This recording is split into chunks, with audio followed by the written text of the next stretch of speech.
주님의 가족이 되어라는 제목으로 말씀을 나누겠습니다. 한때 베스트셀러였던 한양대학교 국문과 교수인 정민 교수의 미쳐야 미친다라는 책이 있습니다. 언뜻 들어보면 미친다는 단어가 연거푸 나와서 굉장히 세속적인 책인 것 같은데요. 실제로 그렇지는 않습니다. 앞에 미쳐야라는 말은 어떤 일에 광적인 것을 이야기하고요. 뒤에 미친다라는 것은 도달한다. 그러니까 무엇인가에 열정적이고 광적일 때 어딘가 무엇인가 목표한 것을 도달한다 라는 뜻을 갖고 있습니다. 소제목은요, 조선 지식인의 내면 읽기로 되어 있고요. 이 책은 18세기 조선의 지식인인 박지원, 박재가, 정약용, 허균, 이덕무와 같은 분들을 분석한 책으로 한 시대를 열광케 한 지적이고 예술적 성취를 이룬 그들의 열정과 광기를 다룬 책입니다. 이들 중에는 자신의 세운 뜻을 위해서 송곳으로 길을 찌른 자도 있었고 심지어 굶어 죽은 천재들도 있었습니다. 한 가지 예를 책에서 들었는데요. 김덕정이라는 사람의 이야기를 전합니다. 이 김덕정은 꽃에 미친 사람인데요. 아침에 해가 뜨면 이제 자리를 들고 꽃밭으로 나아갑니다. 그리고 꽃판 밑에 자리를 깔고 꽃을 계속 하루 종일 꽃만 관찰하기 시작합니다. 아침에 이슬을 머금은 꽃망울의 모습을 관찰하고 그 다음에 이제 정오에 햇빛이 비쳐서 이 꽃망울이 어떻게 잎을 넓게 여는지를 관찰하고 저녁에 해가 지면 다시 어떻게 오물었다가 마침내 떨어지는지를 끊임없이 관찰합니다. 이 모든 것을 관찰하고 그림을 그리고 그림을 그릴 뿐만 아니라 이것도 부족해서 옆에다가 주석처럼 글을 다 남겨놓기 시작합니다. 그의 열정이 얼마나 대단했던지 손님이 찾아와도 혹 꽃에 피는 모습을 놓칠까봐 말 걸지 말라는 등 그냥 꽃만 계속 쳐다보고 있습니다. 그의 이런 행동을 보고 사람들이 야, 저 사람 완전히 미쳤다. 완전히 돌았군. 혀를 찾고 젊은 사람이 어떻게 저렇게 됐노 하고 안 됐다는 표정을 짓기 일쑤였습니다. 자, 그러나 그의 노력의 꽃 연구는 위대한 업적으로 백화보라는 업적을 남겼고요. 그의 그림 솜씨가 뛰어나 한 폭이 완성될 때마다 사람들이 서로 다투어 그것을 소장하려고 힘썼다고 합니다. 여러분, 무엇인가 미쳤다라는 것은 나와 다른 세계를 사는 것이죠. 그러니까 내가 사는 세계와 전혀 다른 세계를 살기 때문에 이해가 잘 안 되고 미친 것처럼 보이는 것이죠. 그 사람의 세계가 있고 그 세계에 깊이 빠져들어서 살기 때문에 사람들이 보기에는 미친 것처럼 보여지는 것이죠. 예수님을 믿는 것도 그렇습니다. 세상 사람들이 알지 못하는 영적인 세계에 빠져 살기 때문에 세상 사람들이 믿는 사람들을 보면 우리와 다른 세계에 사는 사람처럼 보여지고 그래서 저 사람들은 미친 사람들 아닌가 라고 여겨지는 것이죠. 오늘 본문에 예수님께서 한 집에 들어가 일어난 사건을 적고 있는데요. 예수님이 그 집에 들어가자 많은 무리들이 모여왔습니다. 그들이 예수님의 말씀도 듣고 또 병도 고치기 위하여 몰려들었는데요. 그런데 이 무리들만 온 것이 아니라 다른 의도로 찾아온 사람들도 있습니다. 첫째는 예수님의 가족이고 또 두 번째는 유대인에서 파견된 서기관들입니다. 이 예수님의 고향, 그러니까 예수님이 자라나신 고향 나사렛에서부터 예수님이 사역하시는 예수님이 주로 갈릴리 가버나움이죠. 거기까지 거리가 한 50에서 60km 정도 됩니다. 그러니까 도보로 만약에 걸어왔다면 한 2, 3일 정도 거리 될 것 같습니다. 자, 예수님의 모친인 마리아와 형제들이 예수님께로 아마 2, 3일 정도 걸어서 온 것 같습니다. 그런데 왜 왔을까요? 소문을 들었기 때문에 그렇습니다. 예수님에 대한 소문, 어떤 소문일까요? 예수님이 미쳤다라는 소문이 돌기 시작했습니다. 그래서 이 예수님의 어머니 마리아와 형제들이 예수님을 붙잡으려고 예수님께 2, 3일 거리를 걸어온 것이죠. 21절 말씀 우리 같이 한번 보겠습니다. 같이 한번 읽습니다. 시작. 예수의 친족들이 듣고 그를 붙들러 나오니 이는 그가 미쳤다 함이러라. 소문이 벌써 다 퍼졌습니다. 이 갈릴리뿐만 아니라 또 이 가버나움 이쪽뿐만 아니라 온 유대 가운데 예루살렘까지도 온 지역에 소문이 다 났는데 예수님이 미쳤다는 소문이 곳곳에서 들려오니까 예수님의 어머니 마리아와 형제들이 이 예수님을 붙잡아 가려고, 그래서 오늘 성경이 그렇게 나오죠. 듣고 그를 붙들러 나오니 이는 미쳤다 함이라. 예수님이 미쳤다는 소식을 듣고 붙잡으려고 나온 것이죠. 여기에서 21절에 예수의 친족들이라고 되어 있는데요. 뒤에 보면 31절, 32절 보면 예수님의 어머니와 동생들이라고 표현된 것을 보니까 분명히 예수님의 어머니와 그의 동생들이 예수님을 붙들려고 온 것을 보게 됩니다. 뿐만이 아닙니다. 이 예수님에 대한 소문이 어떻게 온갖각지로 퍼져나갔는데요. 예수님은 그냥 어부들과 함께 어울려 다닌다는 소문이 퍼졌을 것이고, 뿐만이 아닙니다. 세리들과 죄인들과 함께 잔치를 벌린다는 소문이 들려왔을 것이고, 뿐만 아닙니다. 예수님이 귀신들을 내어쫓고 안식일을 혼란스럽게 하고 그 다음에 유대 지도자들과 대항을 하고 있고 스스로 안식일의 주인이라고 이야기하고 그 모든 소문들이 돌고 돌아 사람들에게 저 사람은 미친 사람이라고 단정짓게 된 것이죠. 자, 그렇게 먼 거리를 이제 걸어서 예수님을 붙잡으러 왔는데 마침 그 예수님을 붙잡고 갈 기회를 엿보고 있는데 예수님에 대한 의문이 확신처럼 생기는 장면이 하나 더 나옵니다. 그것은 무엇이냐면 예루살렘에서 서기관들이 와서 예수님과 대화하는 내용을 예수님의 어머님과 형제들이 본 것입니다. 예루살렘에서 서기관들을 파견을 했는데요. 파견한 이유는 무엇이냐면 아마 유대인의 최고 사법기관인 산헤드린 공회에서 파견한 것 같습니다. 왜? 예수님의 이단성 그리고 예수님의 사역과 말씀이 비율법적인지를 판가름하기 위해서 아마 이것을 판가름하는 사람들로 성경학자들인 서기관들을 파견한 것 같습니다. 그래서 이 서기관들이 예수님이 하는 사역들을 엿보았고 예수님이 하는 말씀을 전하는 말씀을 다 살펴보고 결론적으로 하는 얘기를 이 예수님의 어머니와 형제들이 듣게 됩니다. 그것이 어떤 말씀일까요? 22절 말씀 같이 한번 보겠습니다. 같이 읽습니다. 시작.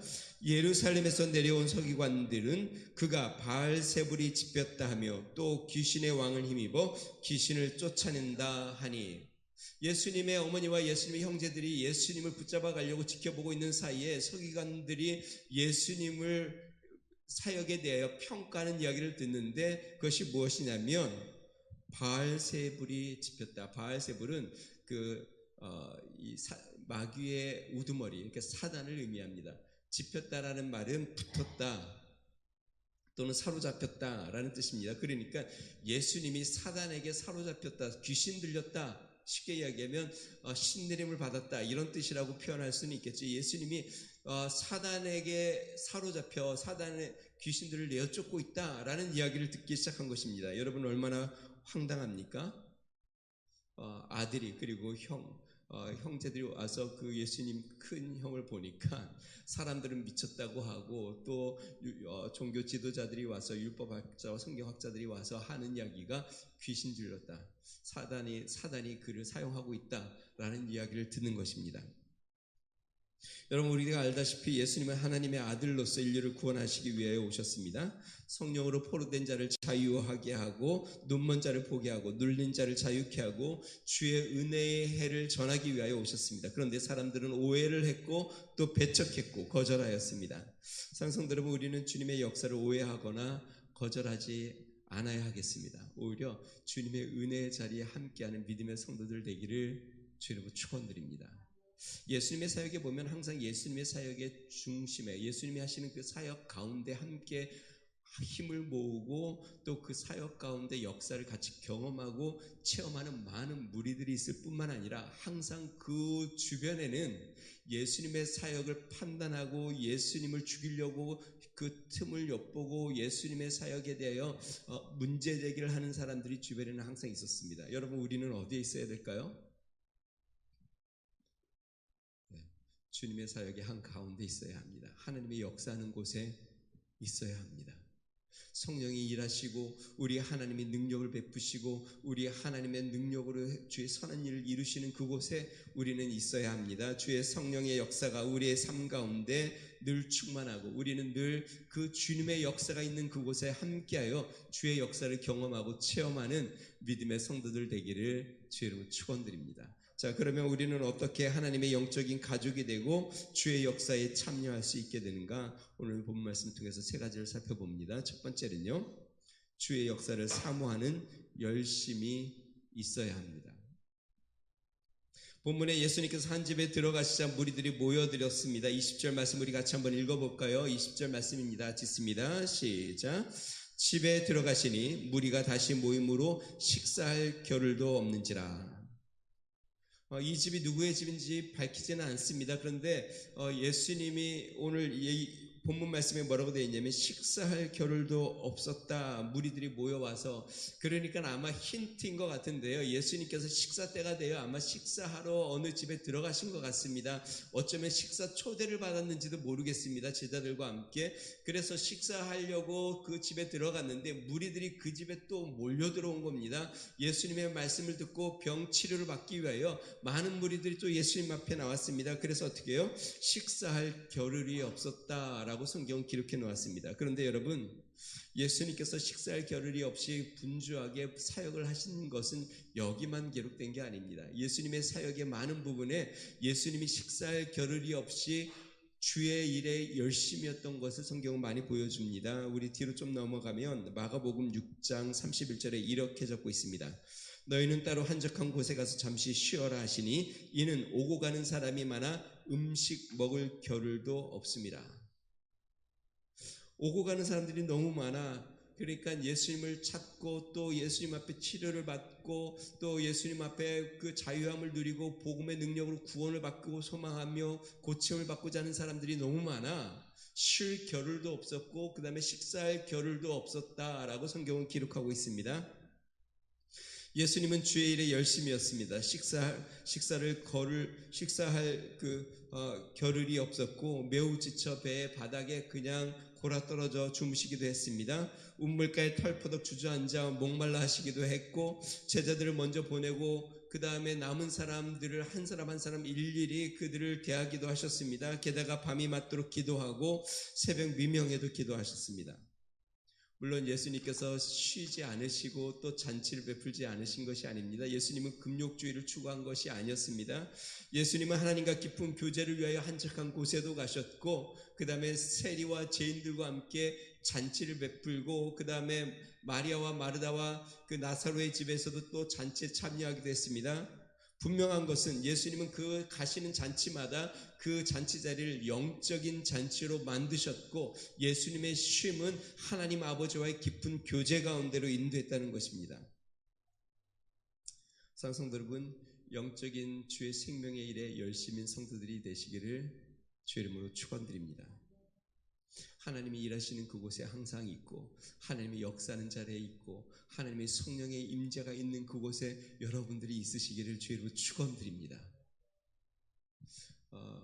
우리 하나님께서 우리의 예배 가운데 함께함을 믿습니다. 이렇게 예배 자리에 우리가 늘 함께하고 또 기도 자리에 함께하고 하나님의 복음의 자리에 함께하고 또 날마다 주님의 역사는 그곳에 함께하는 믿음의 삶 되길 바랍니다. 때로 우리가 삶을 살다 보면 나의 삶이 바쁘고 나의 일이 바빠 주님이 역사하시는 곳에 항상 있지 못하고 내가 일하는 곳에 내가 혼자 돌아다니는 경우들이 많이 있습니다. 여러분, 물론 주님이 우리가 일하시는 곳에 주님도 함께 하십니다. 그러나 또 하나님이 우리를 부르셔서 그리스도의 복음의 자리와 성령의 역사의 자리에 우리를 초청하고 또 우리를 그 가운데로 이끄셔서 주의 일에 참여케 하시기도 합니다. 그러므로 우리는 이러한 영적인 자리에 늘 열심을 갖고 참여해야 합니다. 요한계시록의 아시아에 있는 7교회에 대하여 성령님이 계시의 말씀을 주시는데요. 그 7교회 중에 가장 큰 책망을 들은 교회 중에 하나는 라오디게아 교회입니다. 다른 교회들은 그 칭찬도 듣고 책망도 듣고 사대교회는 책망만 들었지만 사대교회는 그래도 남은 자들이 몇 명 있다고 그랬는데 라오디게아 교회에서는 그런 말도 없습니다. 오로지 책망과 경고의 말씀만 나옵니다. 그러면 라오디게아 교회의 특징이 무엇일까요? 성령이 말하는 그 교회는 왜 책망만 받았을까요? 대표적으로 그 교회에 대하여 단정적으로 이야기할 수 있는 말은 무엇이냐면 미지근하다 입니다. 계시록 3장 14절에서 16절에 이렇게 이야기합니다. 라오디게아 교회 사자에게 편지하노라. 아멘이여 충성되고 참된 증인이시오 하나님의 창조의 근본이신 이가 이르시되 내가 내 행위를 아노니 내가 차지도 아니하고 뜨겁지도 아니하도다. 내가 차든지 뜨겁지 하기를 원하노라. 내가 이같이 미지근하여 뜨겁지도 아니하고 차지도 아니하니 내 입에서 너를 토하여 버리리라. 여기서 미지근하다는 말은 이게 불신자도 아닌데 그런데 신앙에 열심이 없다라는 뜻입니다. 분명히 하나님을 믿는다고 하지만 신앙적인 열정도 없고 간절함도 없고 뜨거움도 없고 형식만 남아서 교회를 왔다 갔다 하니 우리 하나님 보시기에 이 라오디게아 교회는 미지근한 교회고 우리 하나님이 그것을 토해내겠다. 그래서 아시아의 7교회 중에 가장 큰 책망을 받은 교회가 라오디게아 교회입니다. 여러분, 우리가 예수님을 믿는다면 그러면 우리 하나님이 어떠한 자를 책망을 할까요? 죄를 범하는 자, 날마다 실수하는 자. 우리 하나님은 미지근한 자를 별로 좋아하지 않으세요. 제가 목회를 하면서 항상 요즘 많이 느끼는 게 하나님이 어떤 자를 사랑하고 어떤 자를 쓰시고 어떤 자를 통하여 죄의 역사를 이루는가 이렇게 보니까요. 하나님은 신앙이 뜨겁고 안 뜨겁고 신앙이 아주 좋고 나쁘고 이걸 떠나서 우리 하나님은 주님에 대한 열심이 있는 자를 사용하시더라고요. 때로는 흠도 있고 때로는 실수도 하고 때로는 넘어지기도 하지만 하나님을 뜨겁게 사랑하는 사람을 하나님이 사용하시더라고요. 하나님 앞에 열심으로 주의 일을 감당하려고 하고 열심으로 주를 사랑하고 열심으로 마음을 다하여 주님을 섬긴 자. 그래서 너는 마음을 다하고 뜻을 다하고 성품을 다하고 생명을 다하여 주 너희 하나님을 사랑하라. 오직 우리 하나님 앞에 나의 온 마음을 쏟고 정성을 다하고 주님 앞에 최선을 다하려고 하고 주님 앞에 나의 가장 귀한 것을 드리려고 하는 자, 그러한 자를 신분과 상관없이 또 그의 신앙의 연륜과 상관없이 그의 능력과 상관없이 우리 하나님은 그 마음을 전심으로 향하는 자를 향하여 능력을 베푸신다고 성경은 이야기하고 있습니다. 사랑성도 여러분, 믿음에 열심히 있는 성도 되시기를 주 이름 축원드립니다. 예수님이 가는 곳곳마다 그런 열심히 있는 자들이 있었습니다. 예수님이 집에 가면 집으로 쫓아가고 예수님이 강에 가면 강으로 쫓아가고 산에 가면 산으로 찾아가고 예수님이 있는 그곳에 항상 그 자리를 사모하여 나아가는 그런 자들을 향하여 오늘 성경 말씀 마지막 보니까요, 예수님께서 저들이 나의 어머니고 나의 형제들이다 라고 말씀하십니다. 사랑성도 여러분, 신앙의 열심을 되찾기를 주님 축원드립니다. 온 마음을 다하여 주님을 사랑하고 온 마음을 다하여 주님의 일에 힘쓰고 온 마음을 다하여 주를 바라보시기를 주님을 축원드립니다. 삶에 너무 힘들고 지쳐 마음이 주님 앞에 드려지지 않고 그렇다면 삶의 일을 좀 조절해서 주님을 섬기는 것을 우선으로 하고 주님께 내 온 마음을 들여서 주님을 섬기고 그 힘으로 우리 여러분들에게 주어진 세상의 일들과 또 직업과 이것들을 믿음으로 감당할 수 있는 은혜가 있으시기를 주님을 축원드립니다. 두 번째 우리가 기억해야 될 것은요, 성령님을 인정하고 의지해야 한다는 것입니다. 예루살렘에서 파견된 서기관들이 예수님이 귀신 들렸다라고 이야기합니다. 귀신의 왕을 힘입어 귀신을 내어 쫓고 있다.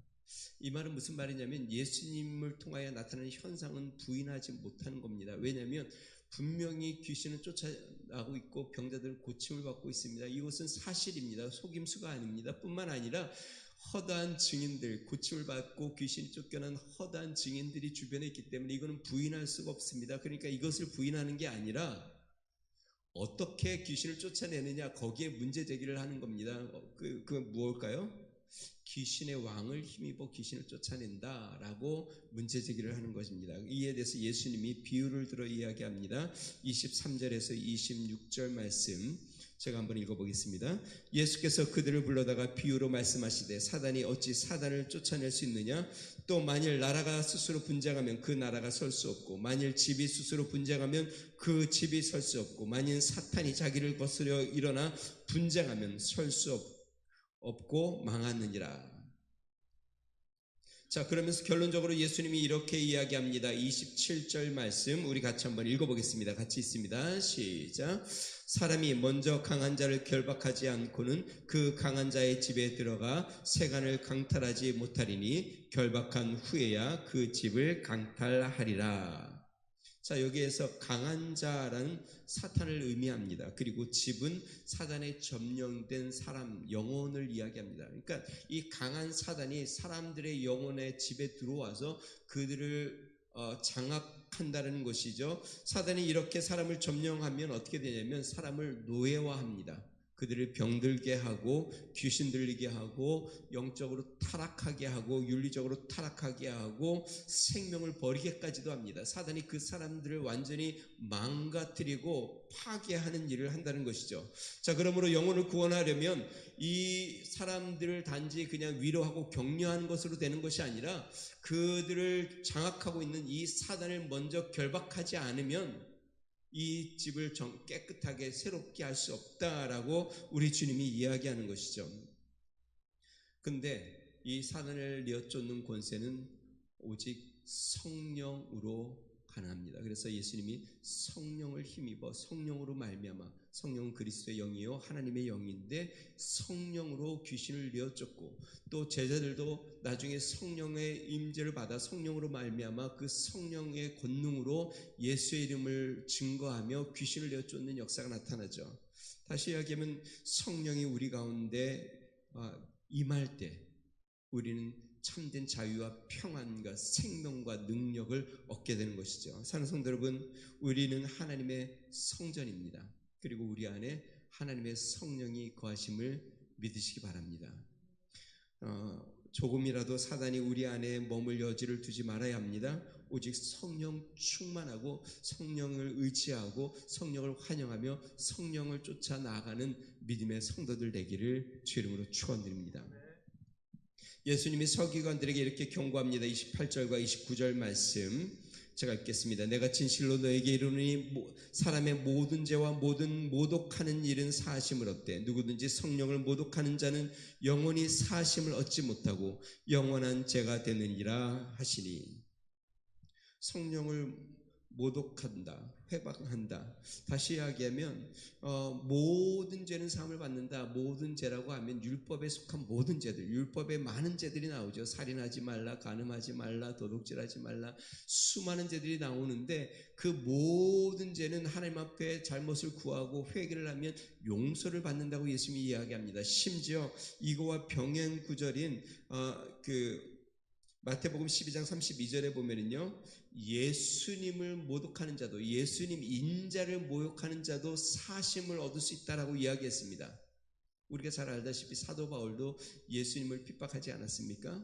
근데 그도 사심을 받아 하나님의 사도가 되었습니다. 그런데 오직 한 가지, 성령을 회방하고 성령을 모욕하는 자는 사심을 얻지 못한다라고 이야기합니다. 왜 그럴까요? 여러분, 성령은 최후의 보루와 같습니다. 성령님은 사람들의 강박한 마음, 하나님을 거절하고 예수 그리스도를 핍박하는 그런 자들에게도 성령이 그들의 마음에 죄를 깨닫게 하고 또 그들의 마음에 예수 그리스도의 진리를 발견케 하고 자신의 죄로 회개하는 마음들을 심어줘 예수 그리스도께로 인도하시는 분이 성령님이십니다. 그런데 이 성령님을 회방하고 성령님을 거절하면 예수님 앞으로 나아가는 길을 차단하는 것이죠. 그러므로 성령의 역사를 거절하고 성령을 부인하면 그러면 구원의 길이 이제 열리지가 않는 것입니다. 그러므로 예수님께서 지금 이 귀신들을 내어쫓는 이 모든 성령의 사역을 회방하고 거역하는 그들에 대하여 하시는 말씀이 성령을 거역하면 구원받을 수 없다, 사심을 받을 수 없다라고 이야기합니다. 고린도전서 12장 3절에 이렇게 이야기합니다. 또 성령으로 아니하고는 누구든지 예수를 주시라 할 수 없느니라. 성령으로 하지 아니하면 누구도 예수님을 주님이라고 이야기할 수가 없습니다. 그러니까 성령을 부인하고 성령을 거절한다면 누구도 예수님을 주라고 부를 수 없는 것이고, 예수님을 주님이라고 부르지 못하면 그 어떠한 죄도 사하심을 얻을 수 없는 것이죠. 로마서 8장 9절에 이렇게 이야기합니다. 만일 너희 속에 하나님의 영이 거하시면 너희가 육신에 있지 아니하고 영에 있나니 누구든지 그리스도의 영이 없으면 그리스도의 사람이 아니라. 성령이 있을 때, 성령이 우리 가운데 거하실 때에 우리는 예수 그리스도를 깨닫게 되고 또 예수 그리스도 통해 우리 하나님 앞에 나아가게 되는 것이죠. 사랑하는 성도 여러분, 우리 하나님의 가족, 우리 하나님의 아들과 딸, 자녀들, 우리 하나님의 가족의 특징은요, 모두 다 공통적으로 성령을 안에 품고 있다는 것입니다. 예수 그리스도의 생명, 성령이 그들 안에 거하다는 것입니다. 여러분, 우리 가족이라고 하면 우리 가족의 DNA, 생명을 같이 공급받은 거 아닙니까? 우리 하나님의 가족이라는 말은 하나님의 생명을 같이 소유하는 것인데, 그 하나님의 생명은 성령, 그리스도의 영, 하나님의 영, 성령이 우리 주님의 생명입니다. 그 생명이 우리 안에 들어온 것이죠. 우리 그리스도인이 생명력 있게 살려면 성령을 쫓아 살아야 합니다. 날마다 성령으로 숨을 쉬어야 합니다. 그리고 그 성령님을 따라가야 합니다. 성령님을 의지해야 합니다. 성령님을 붙잡아야 합니다. 여러분, 하루하루를 살 때에 성령님을 인정하시기를 주의 이름으로 축원드립니다. 여러분, 숨을 들어 마시고 내쉴 때마다 성령님을 환영하시기를 그리스도 이름으로 축원드립니다. 여러분의 삶의 모든 현장에서 성령님이 역사하시기를 강구하시기를 주의 이름으로 축원드립니다. 성령님을 쫓아 살 때에 우리는 하나님의 가족이 되어 하나님의 역사 가운데 머물게 되고, 성령이 이끄는 사람, 즉 그리스도의 하나님의 생명력으로 충만한 믿음의 사람들이 되는 것이죠. 날마다 주의 성령으로 숨쉬어 그리스도의 생명력이 충만한 믿음의 성도들 되기를 주의로 축원드립니다. 여러분, 교회는 성령이 임할 때 생명력으로 충만합니다. 그렇죠? 우리 개인도 마찬가지입니다. 성령님이 우리 가운데 거하실 때 우리 안에 그리스도의 생명력으로 충만하고 주의 은혜와 감동과 감격 가운데 살아가게 됩니다. 그 성령님을 붙잡고 살아가기를 주님 축원드립니다. 마지막 세 번째로요, 우리는 하나님의 뜻을 따라 행해야 합니다. 예수님은 모친과 형제들에 대하여 냉정하게 들릴 정도의 말씀을 하십니다. 모인 자들이, 모친과 형제들이 왔다고 말씀을 드렸는데도 마치 외면하듯이 모인 무리들을 보고 이렇게 이야기합니다. 33절에서 35절 한번 보겠습니다. 무리가 예수를 둘러 앉았다가 여짜오되, 보소서 당신의 어머니와 동생들과 누이들이 밖에서 찾나이다. 대답하시되 누가 내 어머니며 동생들이냐 하시고, 둘러 앉은 자들을 보시며 이르시되 내 어머니와 내 동생들을 보라. 누구든지 하나님의 뜻대로 행하는 자가 내 형제요 자매요 어머니이니라. 무리들이 예수님께 지금 어머니와 동생들이 그 먼 길에서 예수님께 왔습니다. 그랬더니 예수님께서 무리들을 둘러보고 하시는 말씀이 이겁니다. 누가 내 어머니고 형제들이냐? 여러분, 이게 좀 더 가격하게 이야기하면 이런 표현입니다. 어떻게 저분이 나의 어머니고 형제들이냐? 라고 느낄 정도로 굉장히 냉정하고 매몰찬 이야기입니다. 자, 그리고 예수님이 이제 무리들을 향해서 보면서 이렇게 이야기합니다. 이들이 내 어머니요 내 동생들이다. 자, 그런데요, 예수님이 이렇게 냉정한 말씀을 한 건 처음이 아닙니다. 예수님이 12살 됐을 쯤 부모와 함께, 가족들과 함께 예루살렘에 절기를 지키러 올라갔습니다. 올라갔다가 절기를 다 마치고 돌아오는데 한 3일길쯤 지나가 보니까 예수님이 안 보입니다. 그래서 도대체 예수님을 막 찾는데 안 보이니까 다시 예루살렘까지 3일길을 해서 다시 왔는데 예수님이 성전에 계시는 겁니다. 많은 무리들과 모여가지고 말씀을 듣기도 하고 또 말씀을 하시기도 하는데, 그 모인 무리들이 예수님의 지혜에 감탄하면서 말씀을 듣는 내용을 예수님의 가족들이 봅니다. 그때 어머니 마리아가 약간 화가 나서 예수님에게 이렇게 이야기합니다. 누가복음 2장 48절. 그의 부모가 보고 놀라며 그의 어머니는 이르되, 아이야 어찌하여 우리에게 이렇게 하였느냐? 보라, 내 아버지와 내가 근심하여 너를 찾았노라. 그러니까 마음이 상한 것이죠. 이때 예수님이 이렇게 대답합니다. 예수께서 이르시되 어찌하여 나를 찾으셨나이까? 내가 내 아버지 집에 있어야 될 줄을 알지 못하셨나이까 하시니. 내가 내 아버지 집에 있어야 할 줄 알지 못했습니까? 예수님이 육신의 부모와 형제들을 귀히 여기지 않은 것이 아닙니다. 예수님이 돌아가실 때에 그의 모친 마리아를 사랑하는 제자 요한에게 부탁을 했고, 또 공생애를 시작하기 전까지 예수님은 그 동생들을 돌보며 가정을 아마 건사하며 나갔을 겁니다. 자, 그런데 분명한 것은 예수님은 하나님의 아들로서의 정체성이 분명했습니다. 예수님은 하늘 아버지의 뜻을 그 무엇보다도 가장 우선으로 두고 그것을 행하였습니다. 그것이 우리 하나님 아버지 앞에 영광이 될 뿐만 아니라 또한 그의 형제와 자매와 또 온 세상의 사람들을 구원하는 길임을 우리 예수님은 분명히 아셨기에 우리 예수님은 하나님 아버지의 뜻, 그것을 행하는 것이 그의 삶의 가장 우선이었죠. 오늘 본문도 마찬가지입니다. 예수님이 누가 참 가족인가 라고 이야기하면서 마지막 35절 이렇게 이야기합니다. 우리 35절 같이 한번 읽어보겠습니다. 시작. 누구든지 하나님의 뜻대로 행하는 자가 내 형제요 자매요 어머니니라. 상성도 여러분, 하나님의 뜻대로 행하는 믿음의 성도들 되기를 주로 축원드립니다. 우리 하나님이 기뻐하고 우리 하나님이 사랑하고 우리 하나님이 받으실 만한 오직 하나님의 뜻대로 행하는 믿음의 성도 되기를 주로 축원드립니다. 자, 그러면 하나님의 뜻이 무엇일까요? 요한복음 6장 40절에 예수님이 이렇게 이야기했습니다. 내 아버지의 뜻은 아들을 보고 믿는 자마다 영생을 얻는 이것이니 마지막 날에 내가 이를 다시 살리라 하시라. 다시 이야기하면 그 아들을 믿어 구원을 받고 영생을 얻는 것이 우리 하나님의 뜻이다. 성도 여러분, 우리 그리스도인이 할 수 있는 가장 위대한 그것은 의심하지 않고 순수하고 간절하게 예수 그리스도를 믿는 것입니다. 많은 봉사나 선교나 물론 그런 것도 다 귀합니다. 그러나 믿음이 빠진다면 그것은 다 자기 의고 또 그것은 하나님이 받으실 만한 것이 되지 않습니다.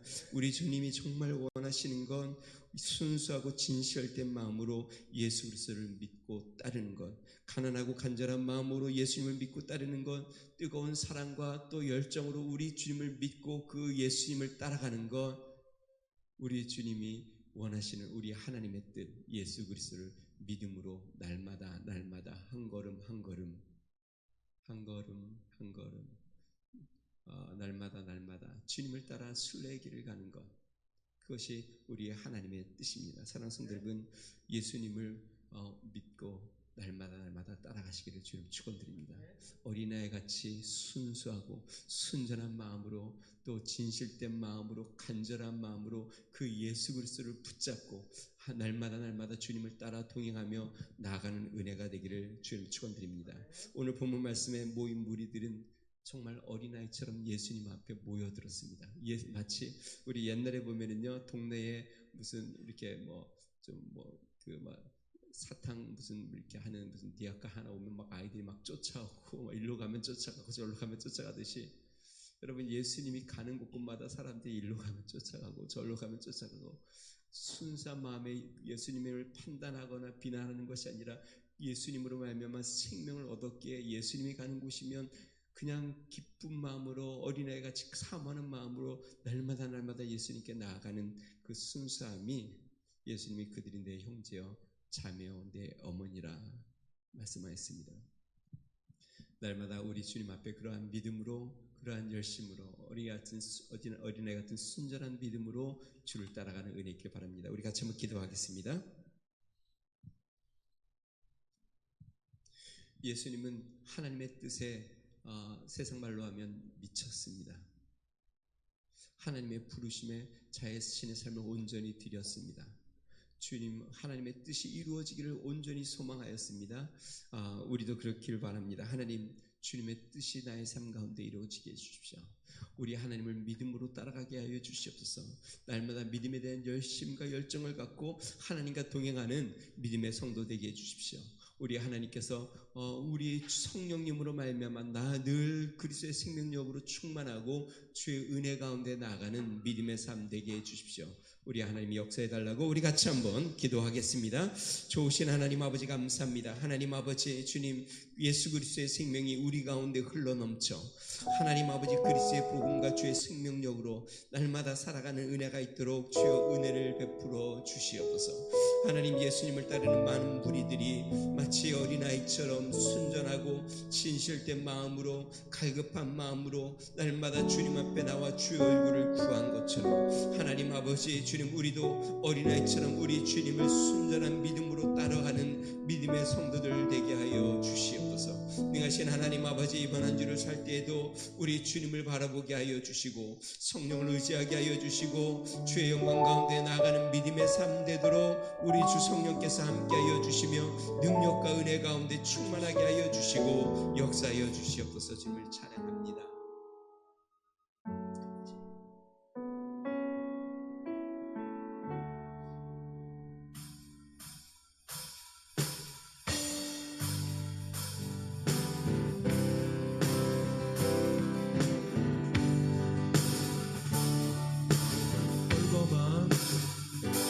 멀고 이 세상 길 소망 없는 나에게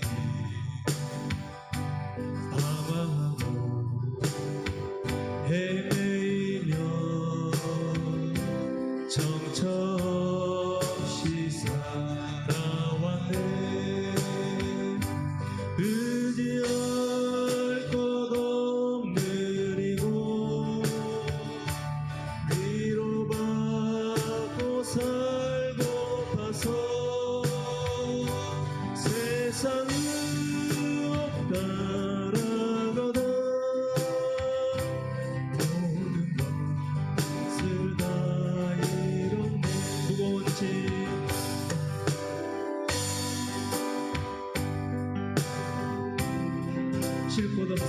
쉴 곳 없이 애처로 쓰러지고 넘어져도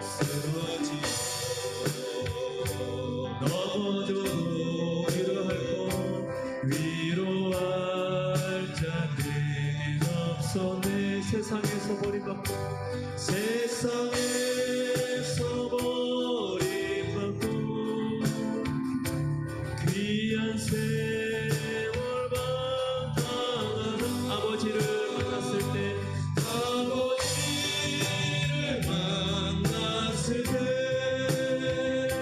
죄인임을 눈물로 회개하고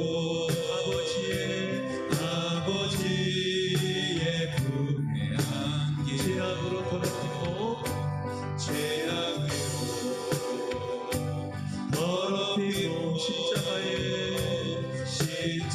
십자가에 못 박아 구원함을 얻을 세상에서 제일 영광의 길 허락하신 내 주 예수 자 구원함을 얻은 기쁨 세상에서 제일이라 영광의 길 허락하신 내 주 예수 찬양. 우리 손을 들고 한번 더 합니다. 구원함을 얻은 기쁨 세상에서 제일이라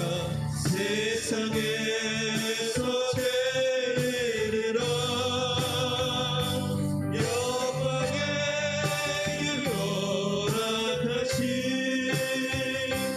내 주 예수 찬양하네. 좋으신 하나님 아버지 감사합니다.